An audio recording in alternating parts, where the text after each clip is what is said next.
सगरमाथाको उचाइ 68 सेन्टिमिटर बढ्यो भन्ने नेपाल र चीनको संयुक्त घोषणा। नेपाल र चीनले संयुक्त रूपमा मापन गरेर विश्वको सर्वोच्च शिखर सगरमाथाको नयाँ उचाइ सार्वजनिक गरेको छ, झण्डै 1 मिटर थपेर। सगरमाथाको अब नयाँ उचाइ हुन्छ 8848.86 मिटर। नेपालका प्रधानमन्त्री केपी शर्मा ओलीले सगरमाथाको उचाइसँगै देशको उचाइ पनि बढेको छ, हामी सबैलाई बधाई, नेपाल चीन संयुक्त टोलीलाई कष्टसाध्य मेहनतका लागि धन्यवाद भन्दै यो भिडियो सन्देश पनि उनको सामाजिक सञ्जाल मार्फत सेयर गरेका छन्। अब सगरमाथाको उचाइ 8848.86 मिटर कायम भएको छ। यसबारेमा विश्वभरका सञ्चार माध्यमहरूले समाचार प्रकाशन गरिरहेका छन्। पहिला 8848 मिटर उचाइ रहेको भनिएको सगरमाथाको नयाँ उचाइ अब 86 सेन्टिमिटर थपिएको हो। नेपाल र चीनले आयोजना गरेको एक कार्यक्रमबीच परराष्ट्र मन्त्री प्रदीप कुमार ग्यावाली र चीनिया विदेश मन्त्री वाङ यी लेले यो जानकारी सार्वजनिक गरेका हुन्। गत मङ्सिर 10 गते बसेको मन्त्री परिषदको बैठकले सगरमाथाको नयाँ उचाइ सार्वजनिक गर्न भूमि व्यवस्था तथा सहकारी मन्त्रालयलाई स्वीकृति दिएपछि सो नयाँ उचाइ घोषणा कार्यक्रम आयोजना गरिएको हो। सन् 2019मा चीनका राष्ट्रपति सी जिनपिङले नेपाल भ्रमण गर्ने क्रममा दुई देशले संयुक्त रूपमा सगरमाथाको उचाइ मापन गर्ने सहमति भएको थियो, जस अनुरूप यसअघि सर्वे अफ इन्डियाले सन् 1954मा गरेको सगरमाथाको उचाइ मापनलाई परिमार्जित गरिएको हो। बेजिङमा आयोजित समारोहमा चीनिया विदेश मन्त्री वाङ यी सहित त्यहाँको नापी हेर्ने निकायका उच्च अधिकारीहरू समेत सहभागी भएका थिए। Now please get ready. 3, 2, 1. Please press the crystal ball.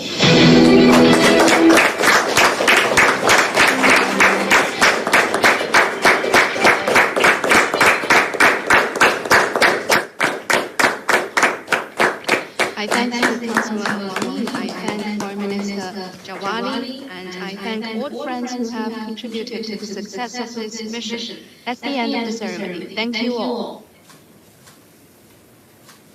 2076 ज्येष्ठ 8 गते प्रातः 3 बजे विभागका कर्मचारीहरूले शिखर आरोहण गर्छन्। शिखरमै करिब 1 घण्टा 16 मिनेटको जीएनएसएस र जीपीआर सर्वेक्षण कार्य उनीहरूले सम्पन्न गर्छन्। सगरमाथा वरपर 10 स्थानमा रहेका जीएनएसएस स्टेशनहरूमा समेत सोही समयमा एकैसाथ जीएनएसएस सर्वेक्षण गरी तथ्याङ्क संकलनको कार्य पनि। यसै सन्दर्भमा चीनिया राष्ट्रपति सी जिनपिङले एक सन्देश पठाएका छन्, जसमा उनले नेपाल चीन सम्बन्ध सगरमाथा जस्तै पवित्र र अटल रहेको बताएका छन्। उनको पत्रको पूर्ण पाठ यस्तो रहेको छ। महामहिम राष्ट्रपति विद्यादेवी भण्डारी, चीन र नेपालले गत वर्ष जुम्लङमा सगरमाथाको उचाइ घोषणा गर्न सहमत भएका थिए। 1 वर्षको अवधिमा हामीले विभिन्न चुनौतीहरू पार गर्दै ठोस उपलब्धि हासिल गरेका छौं। दुवै देशको टोलीले प्रतिबद्ध भएर अन्तर्राष्ट्रिय उचाइ मापन प्रणाली अनुसार हिमालयको उचाइ मापन गर्न सफल भएका छन्। आज म तपाईसँग संयुक्त रूपमा नेपाल र चीनको तर्फबाट विश्व समक्ष जुम्लङमा सगरमाथाको नयाँ उचाइ 8884.86 मिटर रहेको घोषणा गर्न पाउँदा अत्यन्त हर्षित भएको छु। सगरमाथा दुई देशको लामो समयदेखिको मित्रताको महत्वपूर्ण प्रतीक हो। दुवै देशका नेताहरूले विगतमा संसारको सबैभन्दा अग्लो शिखर सगरमाथालाई दुई देशको सीमा रेखाका रूपमा सीमाङ्कन गरी चीन नेपाल मित्रता शिखर नामाङ्करण गरेका थिए। सगरमाथाको नयाँ उचाइको संयुक्त घोषणा आज पनि त्यही परम्पराको निरन्तरता हो। यसले चीन र नेपाल बीच मजबुत र सम्बन्धको निरन्तर विकासलाई प्रदर्शित गरेको छ। चीन वातावरणीय संरक्षण हिमालय सम्बन्धी वैज्ञानिक अनुसन्धान मार्फत अमूल्य विरासत र साझा मातृभूमिको संयुक्त रूपमा संरक्षणका लागि नेपालसँग उन्नत सहयोग अघि बढाउन तयार छ। यो वर्ष हामीले द्विपक्षीय कूटनीतिक सम्बन्ध स्थापनाको 65औं वर्षगाँठ मनाएका छौं। दुवै देशको संयुक्त पहलबाट हामीले राजनीतिक विश्वासका साथै बेल्ट एन्ड रोड इनिसिएटिभ BRI-लाई बिस्तारै अघि बढाउन सफल भएका छौं। हिमालय वारिपारी बहुआयामिक सम्पर्क सञ्जाल यथार्थमा रूपान्तरण हुँदैछ। चीन र नेपाल दुवै देशले आपसमा घनिष्ठ समुदायको विकास गर्दै दुई देशका जनताको आपसी लाभ, साझा भविष्य तथा समृद्धिका लागि रणनीतिक साझेदारीका क्षेत्रमा सहकार्य चिरस्थायी हुनेछ। आगामी दिनमा नेपाल एकता, स्थायित्व, विकास र समृद्धिको मार्गमा अघि बढोस् भन्ने कामना गर्दछु। नेपाल र चीन बीचको सम्बन्ध सदा सर्वदा पवित्र झुमलङमा सगरमाथा जस्तै अटल रहिरहनेछ। सगरमाथाको नयाँ उचाइ घोषणा सम्बन्धी नेपाल चीन संयुक्त कार्यक्रममा चिनिया राष्ट्रपति सीको बधाई सन्देशलाई चिनिया विदेश मन्त्री वाङ यीले वाचन गरेका थिए। May Nepal stride forward on the path of unity, stability, development, and prosperity. May China-Nepal friendship last eternally like the purest mountain Chomolungma Sagarmatha. Xi Jinping, President of the People's Republic of China. विश्वको सर्वोच्च शिखर सगरमाथा चमोलङमा, यसको उचाइ बढी विश्वसनीय, भरपर्दो र यथार्थमा आधारित हुन सकोस् भनेर नेपाल र चीनले संयुक्त रूपमा मापन गरी आज नयाँ उचाइको तथ्याङ्क सार्वजनिक भएको छ, जसअनुसार अब सगरमाथाको उचाइ 8,848.86 मिटर कायम भएको छ। सगरमाथाको उचाइ 0.86 मिटरले वृद्धि भएको छ। हाम्रा हिमालहरू नयाँ हुन्, हिमाल बन्ने क्रम नयाँ हो र क्रमशः उचाइ बढ्दै जानु पनि स्वाभाविक हो। यसै क्रममा आज सार्वजनिक भएको नयाँ उचाइको तथ्याङ्क उचाइ बढेर हुन सक्दछ वा विगतको उचाइको मापन उपयुक्त संयन्त्र, विधि र मूल्याङ्कन समुचित ढङ्गले हुन नसकेर हुनसक्छ।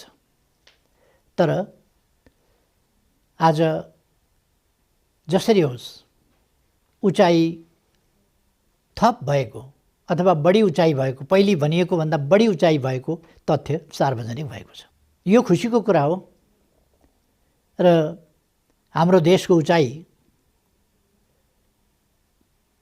पनि 0.86 मिटरले माथि उठेको छ।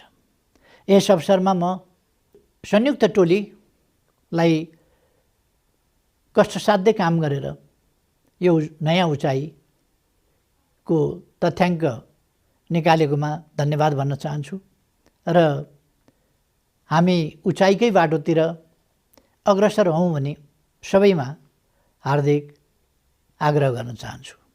धन्यवाद। नयाँ घोषणा मार्फत सगरमाथाको उचाइको घोषणा भएसँगै हामीहरूले बच्चा बेलादेखि नै पढ्दै सिक्दै आएको सगरमाथाको उचाइको बारेमा भएको सामान्य ज्ञानलाई पनि अब अपडेट गर्नुपर्ने भएको छ। त्यसैले अब 8,848 मात्र नभएर 8,848 मिटर 86 सेन्टिमिटर भनेर पनि सम्झनु पर्ने भएको छ। सगरमाथाको उचाइ बढेको बारेमा तपाईँ के भन्नुहुन्छ? कृपया कमेन्ट गर्नुहोला। धन्यवाद। This is indeed a special moment for us all. Mount Sagarmatha or Chomolungma has remained an eternal symbol of good neighborly relations and a continued friendship between Nepal and China. Last year, our two countries agreed to jointly announce the new height of Mount Sagarmatha Chomolungma. After completing a rather arduous and meticulous field survey works by our respective survey departments and jointly processing of the survey data by our technical committee, the two governments agreed on the new height of Mount Sagarmatha Chomolungma. In view of the significance of this particular event and to mark the special occasion, the Right Honorable President of Nepal and His Excellency of the President of People's Republic of China have exchanged their congratulatory messages. I have the honor to read out the message of the President of Nepal, Right Honorable Mrs. Vidya Devi Bhandari, addressed to His Excellency Mr. Xi Jinping, President of the People's Republic of China. Quote, Excellency, it gives me great pleasure to state that Nepal and China have always remained good friends, close neighbors, and trusted partners. Since time immemorial, our two countries have been enjoying friendly relations marked by immense goodwill, strong friendship, close cooperation, mutual trust, and genuine appreciation of each other's legitimate interests, concerns, and sensitivities. Today, a special state of happiness comes also with the fact that Mount Sagarmatha Chomolungma has not only been a immortal identity of Nepal, but also a symbol of pride instinctively linked to the popular emotion, love, and sentiment among the people of Nepal. Equally, we take pride on that Mount Sagarmatha Chomolungma remains a perennial symbol of age-old friendship between Nepal and China. I am confident that Nepal-China relations, closely linked as they are by mountains and rivers, will reach as high as the new height of Mount Sagarmatha Chomolungma and will remain as pure as the white snow and as majestic as the standing of the Himalayas. Please accept, Excellency, the assurance of my highest considerations, Vidyadevi Bhandari. His Excellency Mr. Xi Jinping, President of the People's Republic of China, Beijing. Unquote.